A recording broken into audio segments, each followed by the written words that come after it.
Hey everybody, my name's Andy, And I'm Devin. and welcome back to False Pretenses. Today, we're going to be talking about the horse lady, Rita Crundwell.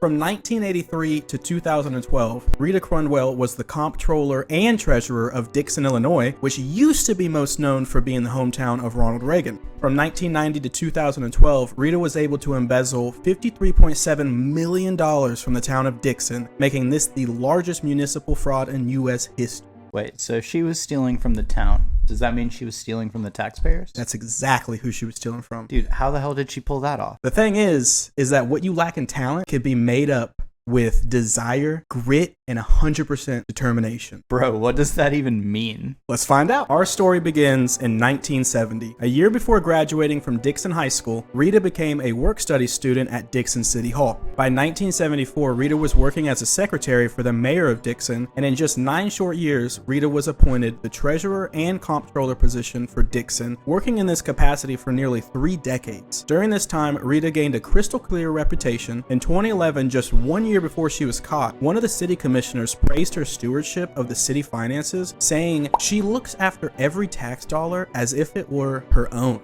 Well, technically, dude, wasn't it? Did she ever even go to college or anything? No, she did not. Oh. Wow, so they just trusted her? I don't understand how that happened. You become a comptroller and a treasurer with a high school diploma, but as we can see, not a good choice. There you go, kids. Sometimes all you need is a GED. On December 8th, 1990, Rita opened a bank account at Fifth Third Bank named the Reserve Sewer Capital Development Account, or RSCDA for short, making it appear to be a city account. Not only was she able to open a false account, she was able to put herself and herself only as the signatory on the account. Rita would have tax dollars deposited in another account called the Capital Development Fund, which was a real account that was supposed to be used for street and building maintenance and construction. Rita would then create false state invoices, then write checks from the Capital Development Fund payable to Treasurer and deposit the check into the RSCDA account. On average, Rita stole nearly $2.5 million per year from Dixon. In 1991, her first full year of embezzling, she stole $181,000, while in 2008, she managed to steal $5.8 million from Dixon, a town with only an annual budget of about $9 million. How was she able to set up a whole ass bank account as the only signer? Typically, in order to create a city account at a bank, you need like a directive from the board. She obviously did not have that. The bank was just like, yeah, let's open up this bad boy. It's nepotism, dude. So it was just that bank's fault. It's that bank's fault. It's Fifth Third Bank. Basically, probably knew the teller, went in, and it's like, yeah, I'm just doing this. And everybody thought she was great. So another instance of we're taking people at their words, bro. I mean, you know how they say it takes a village to raise a child, but it takes a village of incompetent professionals to conceal a fraudster. So Rita was able to cover up her embezzlement by claiming the city's frequent budget shortfalls were due to the state being late in paying its share of tax revenue. She forced city departments to make drastic cuts in order to keep the budget within reason. As a result, employees went 2 years or more without raises, and the police department could not afford new equipment. The most visible effect was on the street maintenance. The city was forced to lay off 3 of its 9 street repair workers and cut the rate of maintenance. So the employees not getting raises would be her coworkers? Yes, that's right. That's just inconceivable, to be honest with you. I mean, it is. And the crazy thing about it is that they were friends. Like, Rita would invite them over for dinner parties in her lavish ranch mansion. All the while, she's the reason. They're out here struggling, and she's showing off all of this money that should have been theirs. Yeah. I usually don't advocate for calling women bitches, but Rita a bitch. Rita would use the ill-gotten gains from her scheme to not only finance her quarter horse operation, but also support her lifestyle, which was well beyond her $80,000 city salary, purchasing several cars, a second house, and even $1 million motorhome. For most of Rita's tenure, residents of Dixon's just assumed she either inherited her wealth or her horse breeding business was profitable in its own right. Rita began showing American quarter horses in 1978 as a hobby, but showing quarter horses and being successful at doing so requires a ton of enough money, which she did not have. So she made the rational decision to siphon money from the taxpayers to subsidize her quarter horse operation, as well as launder the ill-gotten gains from her fraud. Over the course of her fraud, Rita acquired some 400 quarter horses. Rita's quarter horse breeding operation, RC Quarter Horses, was one of the best known in the country. Her horses won 52 world championships, and she was named the leading owner by the American Quarter Horse Association for 8 consecutive years. Over the 22-year span of Rita showing horses, she amassed approximately 767 trophies and 122 plaques, which she proudly displayed in her trophy room. Who in their right mind needs 400 horses? I'm telling you, bro, that's that hustle, determination, and always giving 100% that I was talking about, bro. I mean, she had the desire, bro.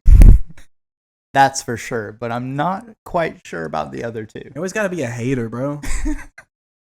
She stole $53 million from her hometown, bro. Like, what do you want me to say? As mentioned previously, Rita was able to be the sole eyes on money coming in and coming out of the various city bank accounts with her dual position. Whenever Rita would take PTO, she would instruct her temporary replacement to just separate all of her mail from the city's, and she would handle it when she got back. However, this time was different. Rita took an extended unpaid period of time off, and her temporary replacement, Kathy Swanson, was tasked with creating some financials for the city. In order to complete this task, Kathy requested all the bank statements from Fifth Third Bank, so Fifth Third Bank sent all the bank statements, including the RSCDA account that only Rita knew about. When Kathy saw these statements, she knew that something was wrong, so she immediately went to the mayor, James Burke, and showed him the statements with the money coming out of the Capital Development Fund into the RSCDA and out again via check written to treasurer. At the time of the discovery, there was approximately 179 transactions amounting to $30 million that they knew about. So the mayor called the FBI to report the fraud. Kathy and James, whose payroll was controlled by Rita, were told to stay quiet for the next 6 months while the FBI built their case. Bro, so you're telling me they find out she's the reason that they haven't been getting any raises, and they have to just sit there and take it for 6 months? Just wait, dude. I'd be pissed. Dude, I'd just be like, I'd be walking by just like, good luck. Yeah. Good luck. Subtle hints every now and then. I would just try to build the guilt within her, but she's probably just a soulless human being. Dude, she's so self-centered. She probably wouldn't even notice. The ultimate betrayal. Oh, dude, imagine someone you thought was your friend. This whole time it's just been sucking your money out. Sucking it. Suck something else. Not my money. Rita arrived for work on April 17th, 2012 to find FBI agents waiting for her. She was arrested and indicted by a federal grand jury for embezzling $30 million in city money over the previous 6 years. Rita was charged with 1 count of wire fraud and released on a $4,500 bail the next day. However, on May 2nd, 2012, a superseding indictment charged Rita with embezzling $53 million over the prior 22 years. On November 14th, 2012, Rita pled guilty to a single count of wire fraud. As part of the deal, she also admitted to money laundering by using the embezzled funds to finance her horse operation. Rita was required to forfeit $53.7 million in cash, assets, and possessions to make full restitution to the city. Had Rita not pled guilty, she would have faced additional charges that could have sent her to prison for the rest of her life. See, this is why I honestly can't stand plea deals, because Rita Crundwell deserves to be in prison for the rest of her life for what she did.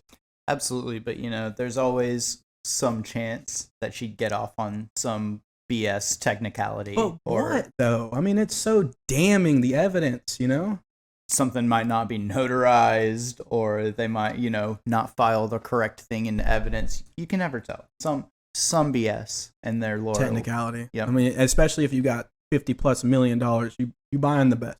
Oh yeah, because it's win or go home or jail. Yeah, which will be home. Yeah, which will be your home for the rest of your life. She deserves it, but whatever. I guess we take what we can get. Do we? I mean, we have to. We can still call it out. It's bullshit. I mean, lawyers, you guys are just the worst. The city of Dixon was able to recuperate roughly $49 million of the $53.7 million stolen by Rita. The city was able to earn roughly $9 million on the auction of Rita's assets, which included all of her horses, her multiple properties, all of her cars, and her obscene amount of trophies. The remaining $40 million was obtained in a legal settlement that was paid by Fifth Third Bank and the city's third-party auditors. On August 4th, 2021, Rita was released by the Federal Bureau of Prisons on compassionate grounds due to the COVID pandemic. Rita is believed to be staying with her brother in Dixon on his 80-acre farm. His 80-acre farm? It's hers. It's the farm that her brother bought in the auction. So it is the same farm. Where's the justice in that, bro? There is no justice. I mean, technically, she's still serving her sentence because she's on house arrest.